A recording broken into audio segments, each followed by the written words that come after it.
Okay, si Doc.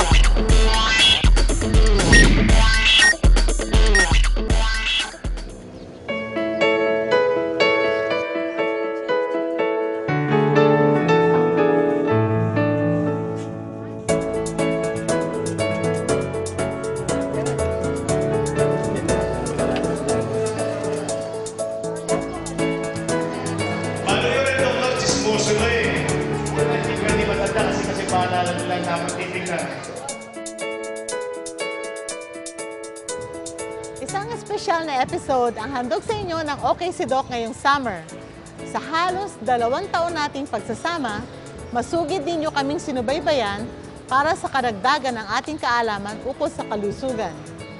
Kaya naman, bilang pasasalamat sa walang sawa ninyong pagtangkilik sa Okay si Doc, naririto tayo ngayon sa San Guillermo Parish Church, Bacolor, Pampanga, kung saan ang CLTV 36 kasama ang UST Medical Missions Incorporated ay magdaraos ng isang medical mission. Maliban sa libreng konsultahan at gamot na handog namin sa inyo, atin ding tatalakayin ang mga karaniwang summer diseases o sakit tuwing tag-init. Ilan sa ating mga pag-uusapan ay ang mga karamdaman gaya ng pagtatae, heat stroke, sore eyes at bungang araw. Huwag po kayong aalis dahil marami kaming inihanda para sa inyo. Dito lamang yan sa libreng konsultahan ng bayan, ang Okay si Doc.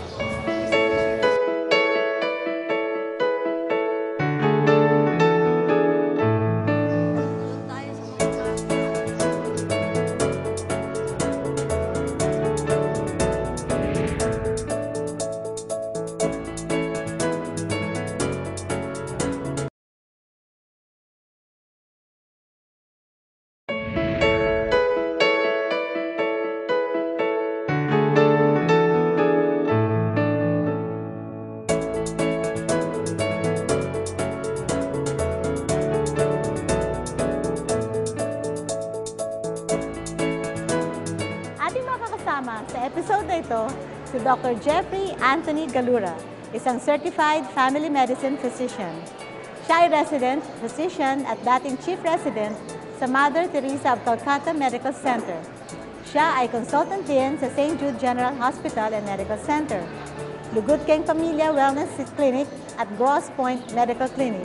Welcome, Doc, sa aming show. Can I call you Doc Biggs? Yes, Dr. Yeah. Thank you very much. Isang malaking karangalan sa akin na maimbita sa show ninyo. Okay si Doc. Teka, Doktora, mukhang wala si Doc Will. Ayun, kasi Doc, nag-busy siya, may medical mission. Mamaya, we'll join him and we will also see the patients, no? Okay, Doktora. In the meantime, mag-discuss tayo kasi ito ngayon ang importanteng mga health concerns, no? Yes. Current issues pag summer. Opo. Oo. Unang-una dito, Doc Biggs, ang heat stroke. Oo, Doktora. Kasi alam mo naman ang temperature ngayon, hindi ba? Nag-register yata tayo ng highest natin. Highest. The other week, no? Yes, And we are Doktora. expecting daw na it will be higher pa. So ano ba ang Much heat hotter. stroke? Oo, heat stroke, Doc Biggs. Heat stroke, Doktora, bali, it's a failure or pagkasira ng thermoregulatory center natin sa brain na nagkakos ng decreased blood pressure or hypotension leading to stroke o yung pagkawalang malay ng tao. More often, it would also lead to death. Actually, it is the most severe form of heat-related diseases. Other heat-related diseases are skin eruptions, such as bungang araw nga, Doktora, heat fatigue, heat cramps, heat syncope, heat exhaustion, and the most severe form is heat stroke. Ito na nga itong heat stroke.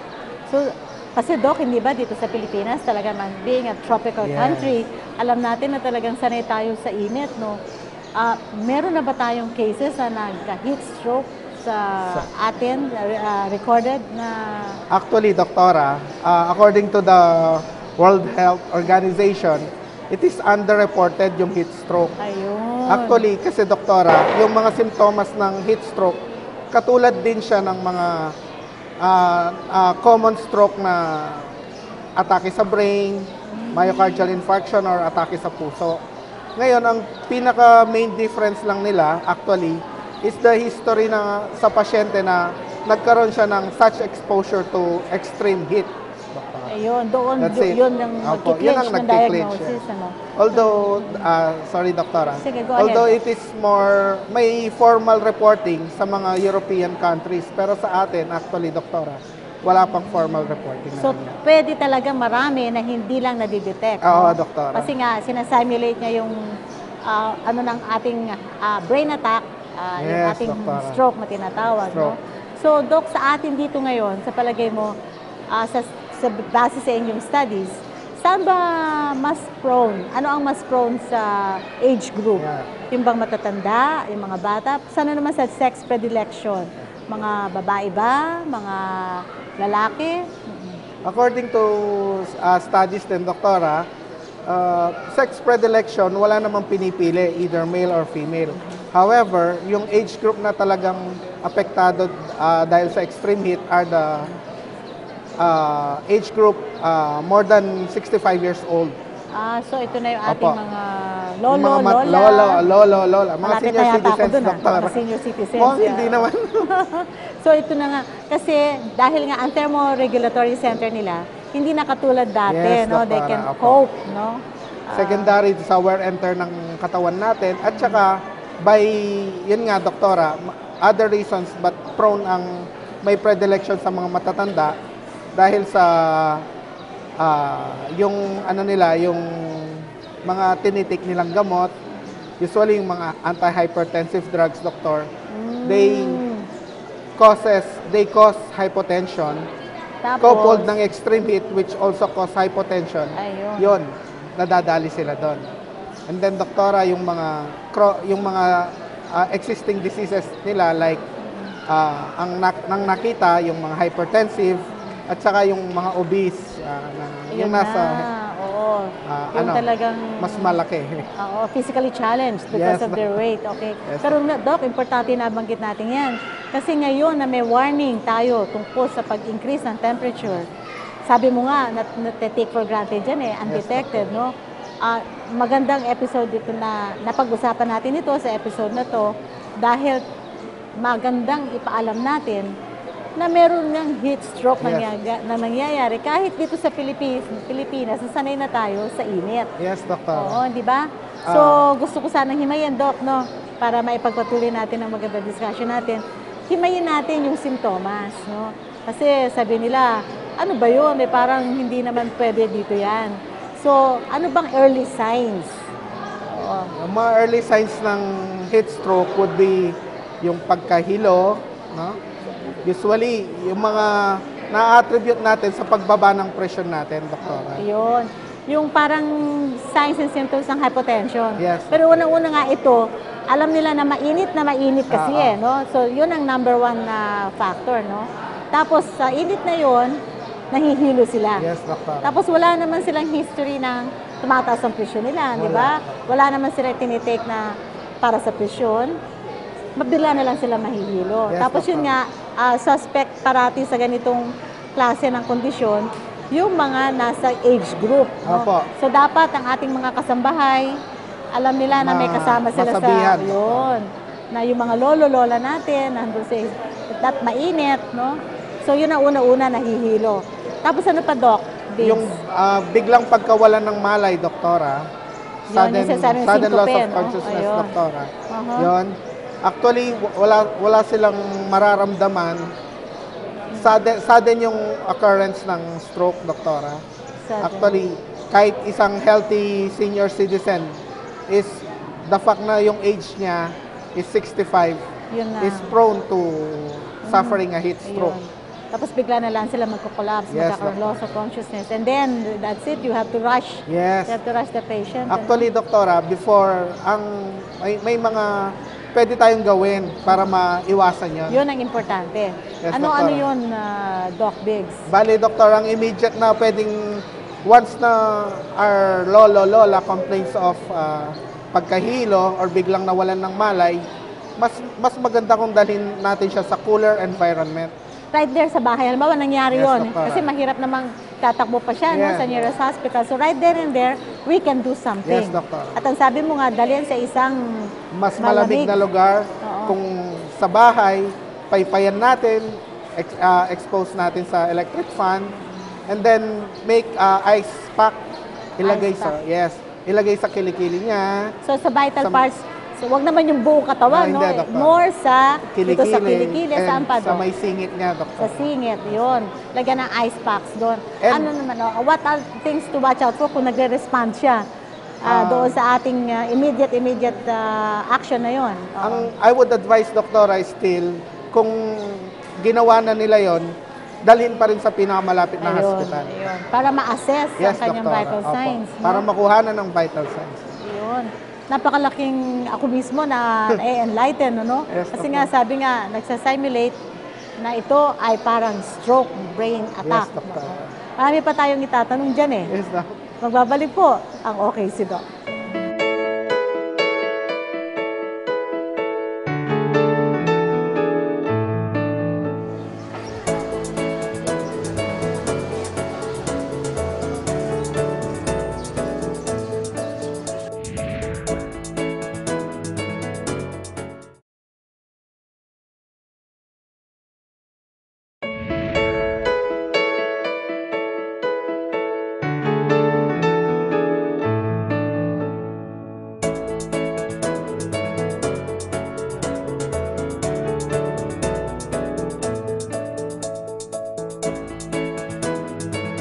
Ito ngayon.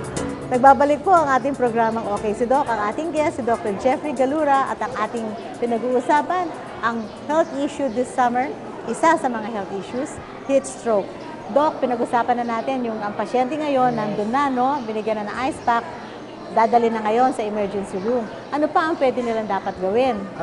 As much as he is conscious, doktora, or yung may malay na siya, bali, keep him hydrated, bali, painumin. Conscious Yes, naman yes, no? Let him drink talagang todo-todo Yes, na Doc. tubig. Basta kailangan kasi ma-hydrate. ang Ma-hydrate gusto. siya. Oo, Kasi, that's, doktora, once na yung extreme heat, meaning more than 40 degrees Celsius, doktor, yung mga muscles din natin kasi, nagko-contract din. Nire-release yung fluid sa katawan. So, na-dehydrate pa yung pasyente, nagko-contribute doon sa pagbaba ng pressure niya, at the same time yung consciousness niya.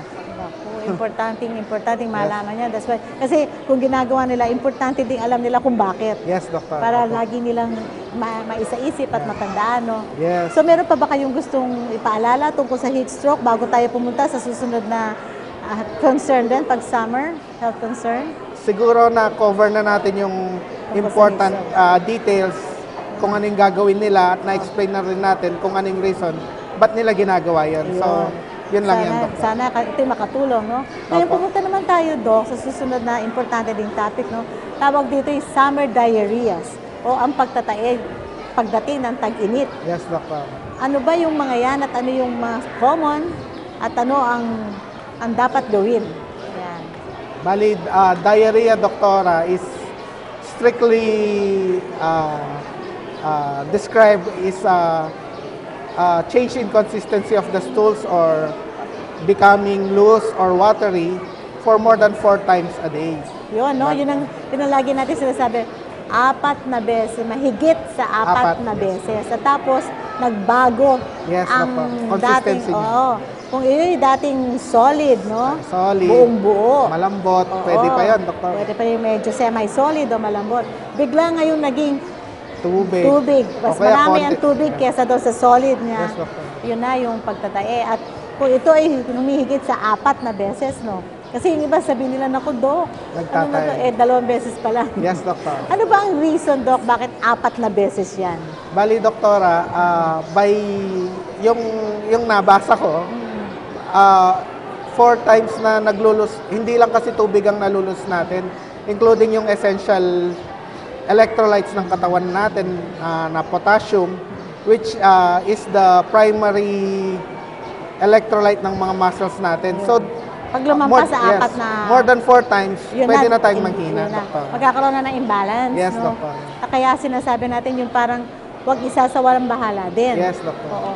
Ngayon, ano ba yung mga kasama pang sintomas niyan, Doc Biggs? Bali, yung kasamang sintomas ng diarrhea, doktora, pwede siyang magsuka, no? Pwede siyang lagnatin, and then, minsan, yung pagdudumi niya, pwedeng may kasamang dugo. Okay? So, yung mga yon, pag yung nabanggit kong vomiting, yung pagsusuka, paglalagnat ng more than 24 hours, and blood in the stool are the emergency Signs and symptoms. Kaya, factors. factors. Para talagang Yes. tingnan na, no, Doc Malaman Biggs? natin kung gaano ka-severe yung diarrhea niya. Ayun. So, ano-ano naman yun? Yun ba, alam natin, iba-ibang klase Yes, ng doktora. organism yung nagkakos niyan, ano, Doc Biggs? Ano-ano yun ngayon? Bali, doktora, yung mga causes ng diarrhea, pwedeng virus. Ayun. Most common is the virus, rotavirus ang tawag, doktora. Pwede rin namang bacteria or fungal infection, parasites, Parasites. and then yung mismong nakain natin. Pwedeng yung mismong food ang mag-cause ng diarrhea. Food-related Yes, diarrhea. doktor. So, And yung doktora, minsan kasi sa mga kinakain natin, ay may tatlong klase pala yung diarrhea. We call it osmotic diarrhea, wherein yung kinain natin, siyang mag-a-attract ng tubig from sa katawan natin papunta sa bituka natin at yun ang ilalabas natin. That's osmotic diarrhea. okay. And then yung secretory diarrhea naman, minsan yung kinain natin magti-trigger sa cells ng bituka natin na mag-produce siya ng excess fluids and electrolytes na ilalabas ng katawan natin. Yun naman ang secretory. Tapos ano pa And yung... then yung last, which is the most severe form, it's invasive diarrhea, wherein viruses, bacteria, and parasites directly invade the intestinal mucosa, causing, yun nga, yung pagdudugo sa dumi niya. So, pinaka-life-threatening yung huli, no? Yes, doktor. So, pero equally important to Oo. remember. Diarrhea pa rin sila. Diarrhea pa rin, na nakakatakot pag napabayaan. So, halimbawa, sa atin din sa profile ng mga Yes, doktor. pasyente, lalo pag summer, ito ba'y across the board? Sabi nga lahat, matanda, bata, babae, lalaki. Paano ba ang profile ng mga nagda-diarrhea pag summer? Bale, doktora, maobserbahan natin, no? Diarrhea can affect everybody.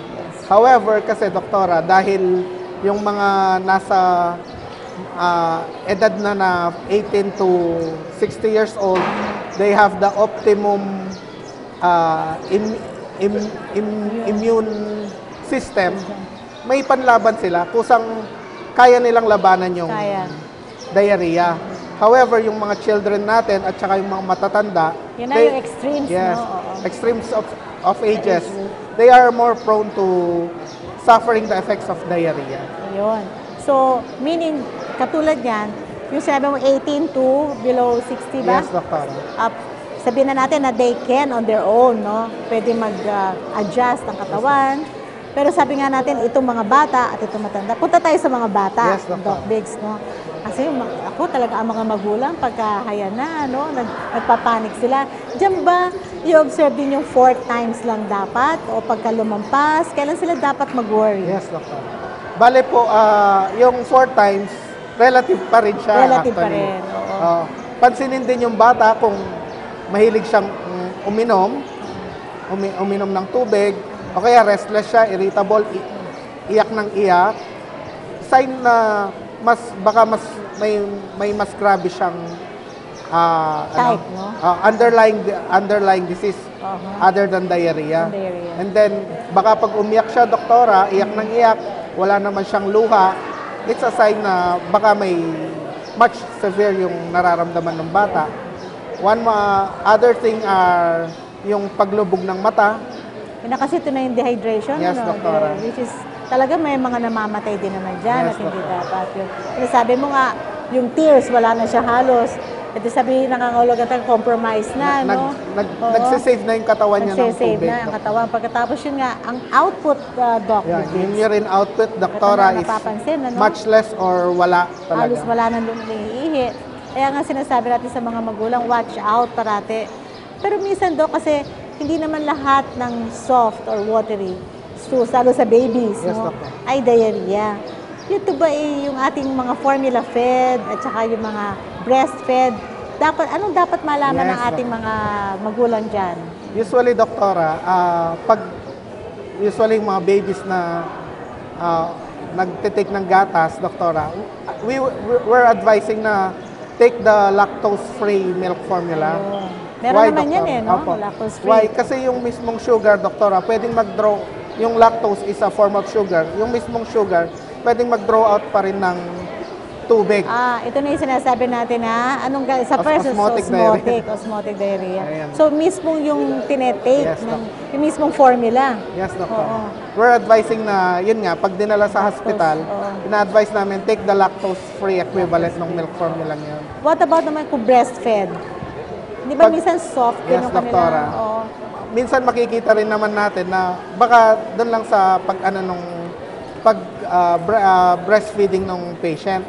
We would advise na other than breastfeeding, the child would take oral rehydration solution or yung tubig lang. Tubig lang. Tapos sabi nga, watch out for the other symptoms. Signs and symptoms. Na doktor. baka yan, nagfi-fever. Apo, Oo. fever, Saka, oo. blood in the stool, Blood in the stool. at saka yung tawag dito, yung changes ng consciousness ng bata. Baka tutulog-tulog siya, mas maganda dalhin na sa pinakamalapit na hospital. Kumonsulta na. Tapos doon naman sa age group din, doon sa extreme, Yes, Doctor. ating mga senior citizens, ganun din, hindi ba? Kasi Ganun. danger din ng dehydration. Yes, doktor. Oo. Actually, yung diarrhea mismo, hindi nakakamatay. Yung komplikasyon ng diarrhea, doon pwedeng mamatay ang isang tao. Ayun. And the most common reason is dehydration. Yun. Talakayan natin ng mas malalim, no, Doc Biggs, sa pagbabalik ng aming programa, Okay si Doc.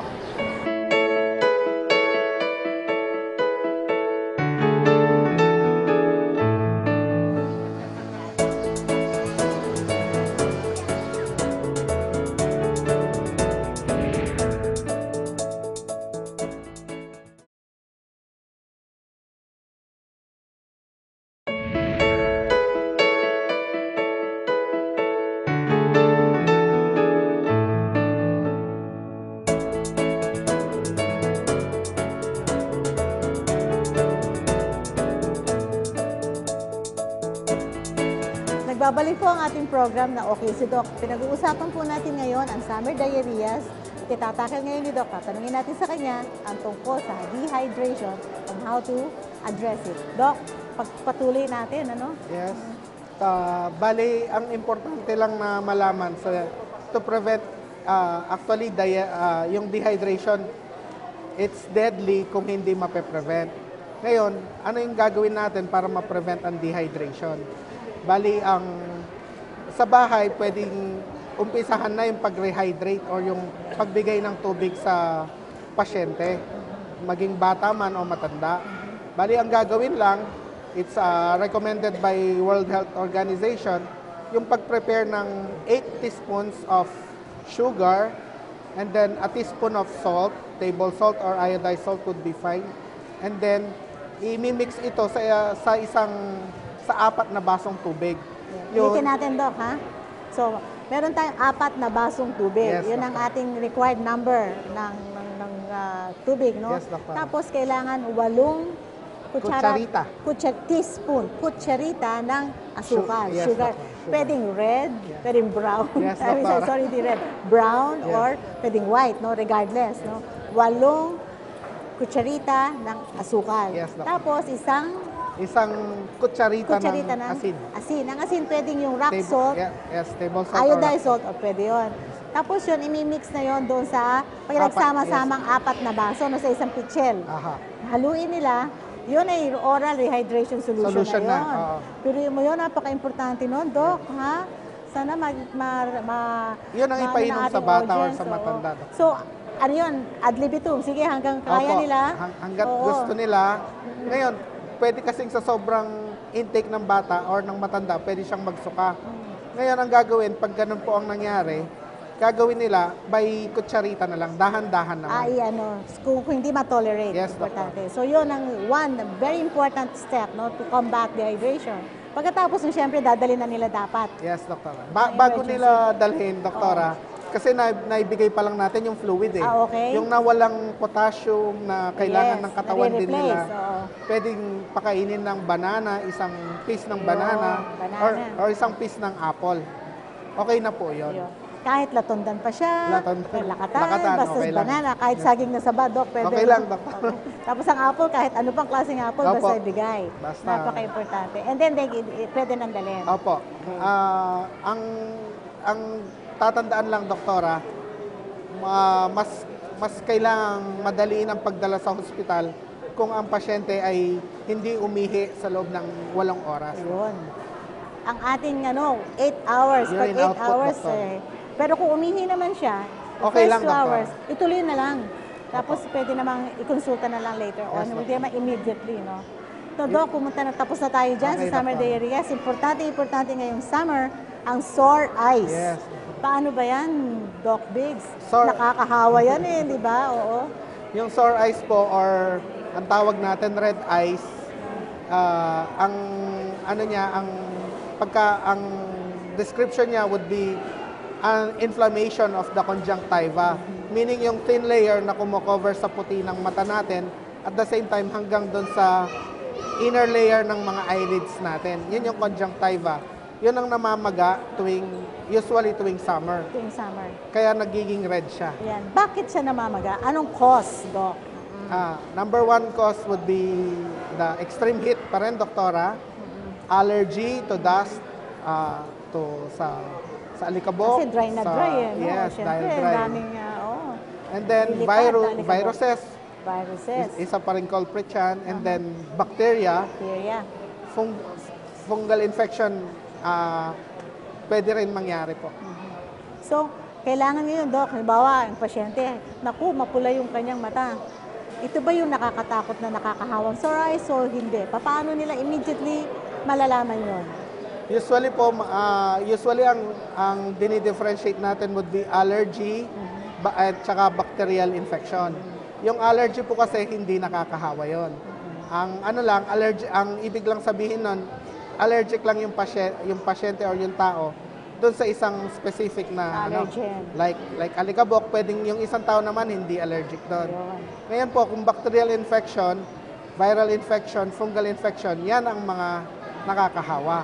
Kasi ibig kong sabihin, Doc, hindi malalaman ng isang pasyente kung ano yun talaga, di ba? Opo.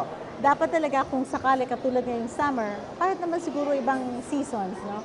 I-consulta kasi Yes. pwede siya nga yung nakakahawa, pwede pa niya infect the rest of the family members and classmates, Yes, no? So, maganda nga sana, hindi naman sa maganda, pero it's fine kung allergic in nature, mas madali siyang i-treat, I suppose, Papa. no? Or, pwede din, depende rin yun, I know, kung depende rin yun, Doc. Pero ibig sabihin, as compared to the infectious nature of the other kind, no? So, pwede nating elaborate yun, Doc. Mas maganda kasi, doktora, ang magkonsulta sa doktor, sa ophthalmologist, sa family physician, o sa emergency room. Kasi, doktora, there's a great increase ng number ng pasyente na yung kaagad na nagtitreat ng antibiotics, Yun. ganun. May over-the-counter kasing eye drops, Exactly, doktora. yan ang ating gustong ipunto, oo. Kung bacterial infection po kasi okay lang. However po kasi yung mga ibang eye drops, may kasamang steroids yun. Which is pinakagusto ng mga fungus. Yun po ang nangyayari minsan, kaya gumagrabe yung sore eyes.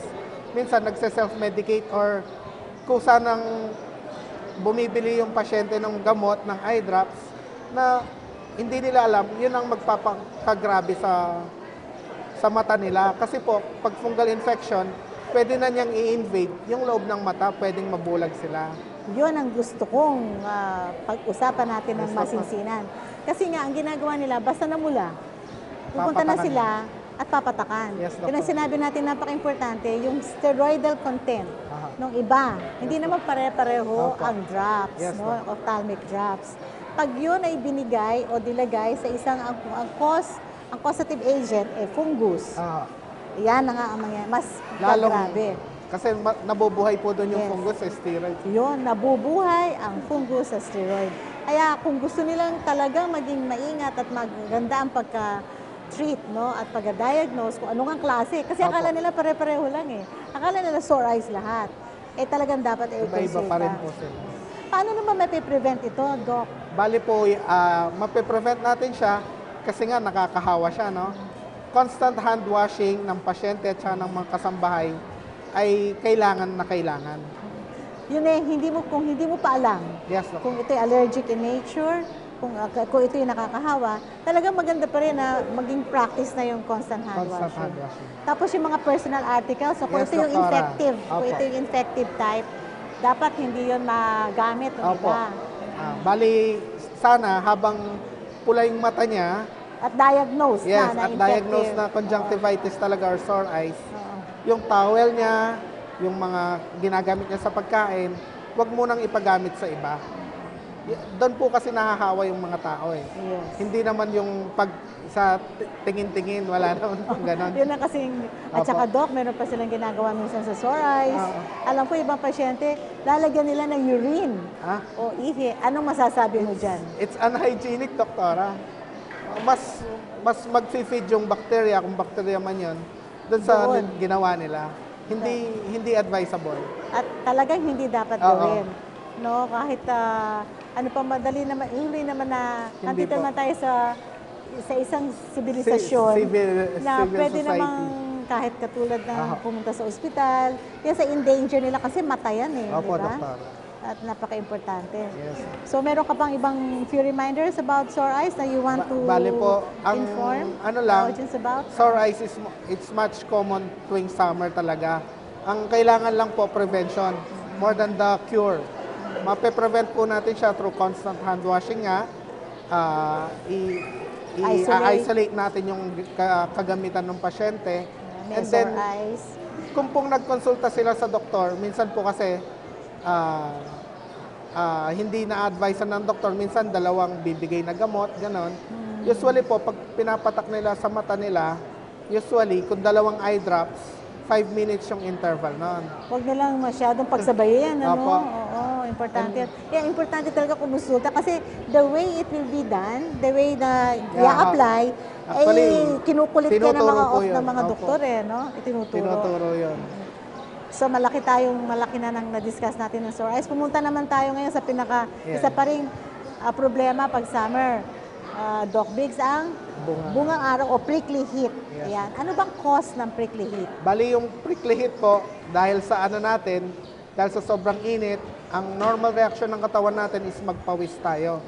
However po, minsan, dahil kasi may tinatawag tayo pong normal pathogen sa skin Pathogens, natin. ayan.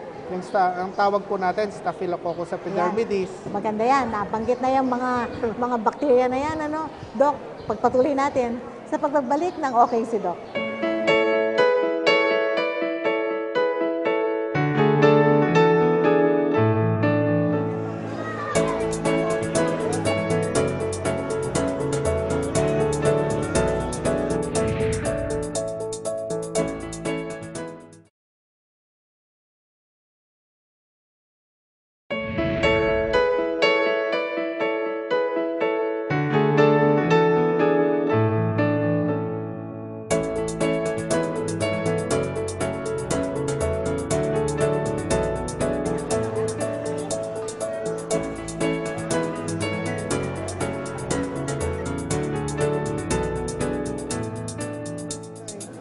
Welcome back sa ating programang Okay si Doc. At kasama po natin ngayon si Doc Will. Kagagaling lang po niya at kasalukuyan pa sanang tumitingin sa medical mission natin.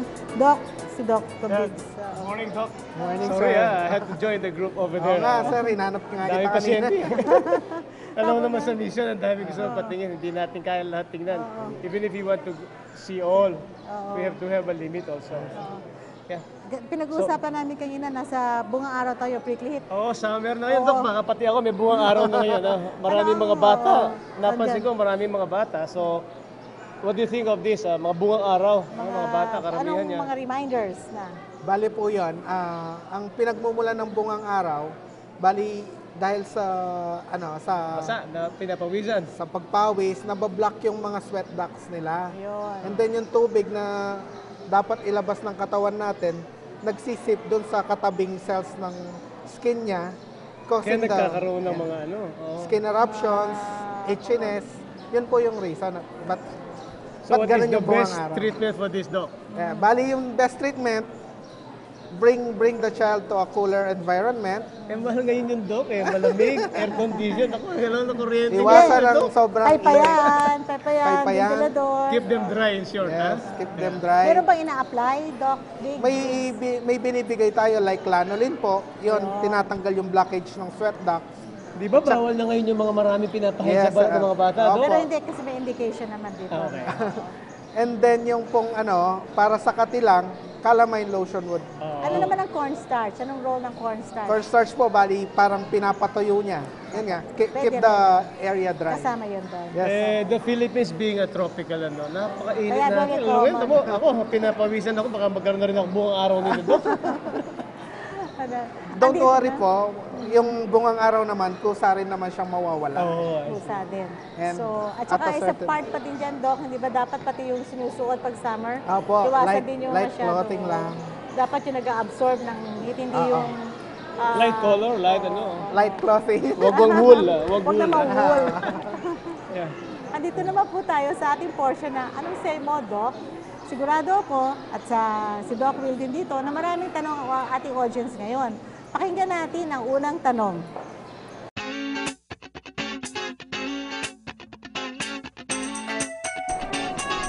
Good evening po. Good evening po sa inyo. Ako po si Josepina Pineda.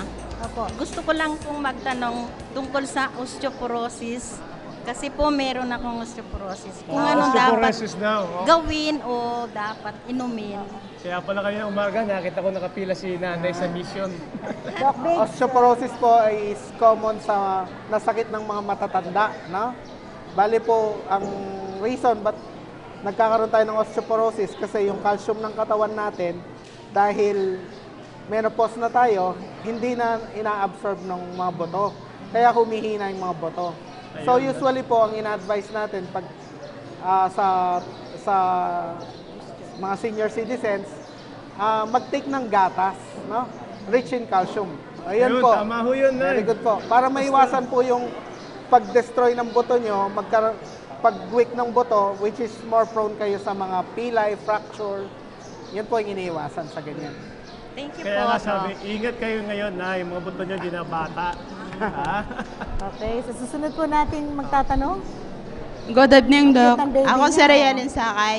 Magtatanong lang po ako tungkol sa anak ko. Nagtatai po siya 5 days na po. 5 days Yan na. Summer diarrhea. Usually, yung in-advise namin kanina, more than 4 days, mas maganda mapatignan mo na sa doktor. Natignan na siya sa medical mission, no? Pediatrician, no? Apo, Doc. Binigyan na rin siya nung ORS. Apo, Doc. Ayun. Ngayon, bantayan mo siya kung lalagnatin siya more than 24 hours, dalhin mo sa pinakamalapit na hospital. No? Maraming salamat. Pero sa ngayon, natingnan na siya, no? Nabigyan na. Oo, natingnan siya kanina sa mission. 5 days. Okay. 5 days no? Tatanong ko lang po sana kung ano po yung Muslim bawal na pagkain sa UTI. Sa UTI po. UTI. urinary Ang tract bawal. infection. Wow, Yung pong bawal Muslim pagkain? bawal na pagkain. Meron bang bawal pag Wala yata ang bawal na pagkain sa UTI. Wala Doc. naman, no? Ang advice ko lang, pag sa taong may UTI, inom ng maraming tubig, lalo na ngayong summer. Kasi sabi po nung doktor na pinuntahan ko, Muslim bawal daw po yung matatabang pagkain, oily foods po. Matataba Pagkain po. na Matadabang pagkain daw, Doc, siguro, para hindi ka tumaba. Okay lang po bang kainin yun? Okay lang po bang kainin yung mga oily foods kahit na may UTI kayo? para sa akin, okay lang, basta uminom ka lang ng maraming tubig. No? Sige po, thank At you saka po. yung gamot na binigay ng doktor mo. Nagbigay ba?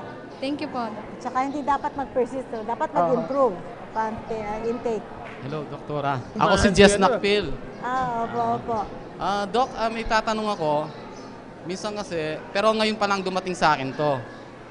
Minsan na bumaksak ako, yung ano lang, nag-slide lang. Tapos ewan ko, pinailot ko na itong dito sa likod ko. Pero pagkagising ko ng umaga, parang medyo namamanhid ang ano ko, ang braso ko. Kagabi nga nagpailot ako dito sa Friday sa ano yung kay Apo. Bumagsak kayo. Bumagsak Oh, siya. nag-slide baka ako mamaya sa ano yung damo. Yung dahilan ng kanyang pagbasak. Baka kailangan Dito sa sa ano. x-ray. Oo. Doc Biggs. Mas maganda po kung ma-x-ray kayo, sir. Ganun ba? Oo. Ah. Kasi usually ang ina-advise namin sa pag bumagsak sila, wag mo nang ipahilot. Mas maganda ipa-x-ray muna. Yung nararamdaman nyo sa kamay nyo, baka may naipit na ugat, no? Kaya may nararamdaman kayo sa kamay nyo. Pero mas maganda po kung mapa-x-ray muna, roll out fracture. Dati kasi Doc, hindi ko nararamdaman to eh. Ngayon lang, no? Siguro dahil sa pagkabagsak niya, yes. baka Trauma, may injury. traumatized na ano. Patingin maigi. Thank you po. Work up natin. Okay. Sige. Okay. Doc, hello, ako po sir. si SPO po Ricardo Galura. Nakasign po ako sa Bacolor Police Station as a traffic PNCO. Doc, may tatanong po ako. Sa katulad ko pong may edad na po, 54 na po. Para po makaiwas sa heat stroke, ano pong mabisang gamot para makaiwas po sa heat stroke? Heat stroke? Heat Yung stroke now, heat Doc? stroke. Sa heat stroke, Uso ngayon Dahil yan, po, mainit na, dahil po, summer na. lagi po akong nakabilin sa araw, traffic PNCO po ako sa... ang number one pong gagawin para ma-prevent Yes, yung question heat na raw stroke is wag tayong pumunta sa sobrang mainit. No? I-maintain po natin kahit electric fan lang or pamaypay para maiwasan yung init. Doc, kung sakasakali pong ano po kaya mabisang gamot para... Kung mangyari naman ang heat stroke po, gaya nung na-discuss namin ni Doktora kanina, dalhin sa malilim na lugar yung pasyente, tapos lagyan ng ice yung armpits niya, yung kilikili at saka singit niya. And then kung gising yung pasyente, painumin niyo ng tubig. Pero importante pa rin, dalhin niyo siya sa pinakamalapit na hospital. Thank you po, Doc. Maraming Yeah. salamat no, sa ating mga guests ngayon, yung mga nagtanong. At Doc Jeff, Thank you, Doc thank you, Ray, Doc. thank you so much. We learned so much, no? And I Sa hope ulitin, Thank you very audience much. natin maraming natutunan. Thank you very much, Dr. Patuloy niyo abangan ang pagpunta ng OK si Doc sa inyong lugar para kunin ang inyong mga tanong ukol sa kalusugan. Sa special episode na ito, nais naming pasalamatan si Father Jess Manabat ng San Guillermo Parish Church at ang municipal government ng Bacolor, Mayor Buddy Dungka Jr. ang ating mayor na ngayon, ang municipal administrator si Nenita Gonzales. Salamat po sa tulong ng lahat ng sumusuporta at nagbigay ng tulong sa amin ngayon. Pinasasalamatan din natin ang UST Medical Missions Incorporated, mga volunteers natin dito sa CLTV 36 at sa lahat po ng dumalo. We also would like to thank our sponsors for this project, ang GMK Foods Corporation, Chowking San Fernando and Dolores, Ocampos Consumer Distributors Corporation, at Troy Med Pharmaceutical.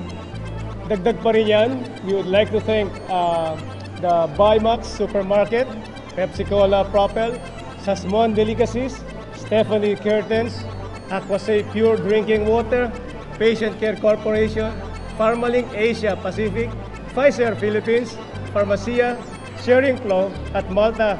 Maraming salamat po sa ating sa tulong niyo sa ating mission ngayon. Inyo naman tunghayan ang medical mission na isinagawa ng ating mga kasama sa UST Medical Missions at CLTV 36 dito sa Bacolor, Pampanga.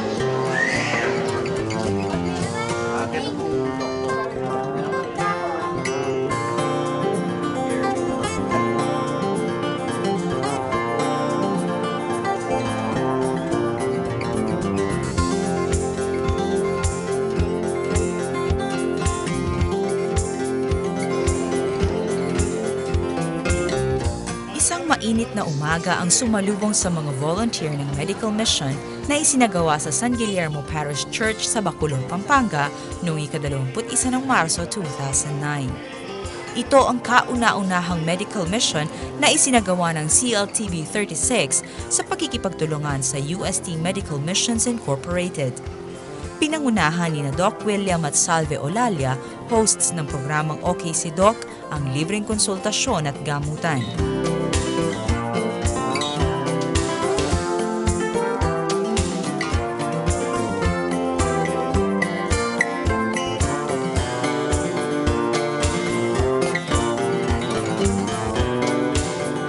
Ani Doc Will, maraming mahihirap ang natutulungan ng mga medical mission na kanilang isinasagawa. This is a regular activity of the medical missions. Basta yung isang lugar nag-request, like this time Father Jess Manabat, who is the parish priest of San Guillermo, requested us if we could bring a mission here. So of course, we are part of the big mission of UST. Tawag nga sa amin UST Medical Missions Incorporated. So when there are requests like this, we're more than willing. Ang aming grupo pumunta rito ngayon to offer this kind of service. Ayon naman kay Ms. Jurela Laus, overall coordinator ng medical mission, ang naturang proyekto ay bahagi ng ikalawang taong anibersaryo ng CLTV 36. Ang medical mission na ito ay ginagawa natin bilang bahagi ng ikalawang selebrasyon ng CLTV 36. Bali, nakipartner tayo sa UST doctors with yung host natin, sila Doc Salve and Dr. William Olalia. At nung binring up namin itong, yun ang gusto nating makapaghandog para sa ating mga kasama dito sa Rayon, ay naging willing naman silang tumulong at makikita natin na marami ring naibigay ng mga medicines, tapos marami rin tayong mga pumunta ditong mga beneficiaries. Mahigit 400 pasyente ang nakinabang sa libreng konsultahan at gamutan. Makikita sa mukha ng mga nagpakonsulta ang panatag na mabibigyang solusyon ng kanilang mga karamdaman.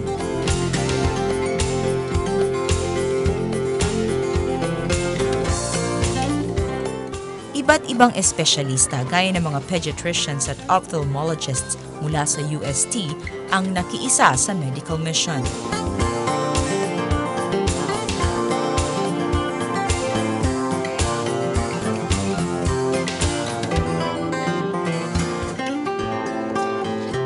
Isa si Ben Lopez ng Barangay Kabambangan sa mga nagpakonsulta. Masa ako, malaki yung para magamot to, makakakita pa ako. Libreng gamot at vitamina naman para sa 4 na anak ang hangad ni Crisel Pineda ng Barangay Kabetikan. Patitingnan ko lang yung mga anak ko kasi laging sinisipon tsaka linalagnan. Kung ano lang siguro yung pangpatibay ng likod para hindi gaanong sakitin, vitamin lang. Sa kanilang mumunting paraan, umantabay ang mga volunteer ng CLTV 36 sa mga doktor at nurses na nagsagawa ng medical mission. Asahan ninyong patuloy na magsasagawa ang CLTV 36 at OK si Doc ng mga proyektong makakatulong sa mga kapuspalad nating kababayan. Angad ng aming programa na makapaglingkod sa inyo sa abot ng aming makakaya.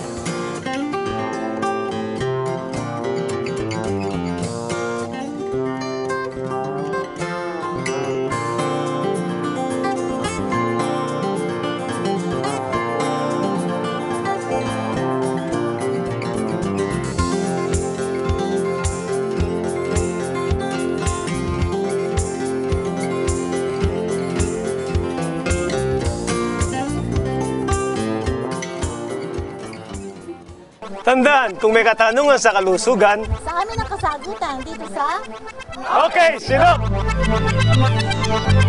OK si Doc would like to thank the following: JMK Foods Corporation, Chowking, with branches at Guagua, Dolores, and Robinson Star Mills. Ocampos Consumer Distributors Corporation, Roymed Pharmaceuticals, Bimax Supermarket, Pepsi Cola Propel, Sasmuan Delicacies, Stephanie Curtains, Patient Care Corporation, Pharmalic Asia Pacific, Aquasafe Pure Drinking Water. Doctors William and Salve Olalia would like to thank the following: Pfizer Philippines, Sharing Flow Corporation, Malta.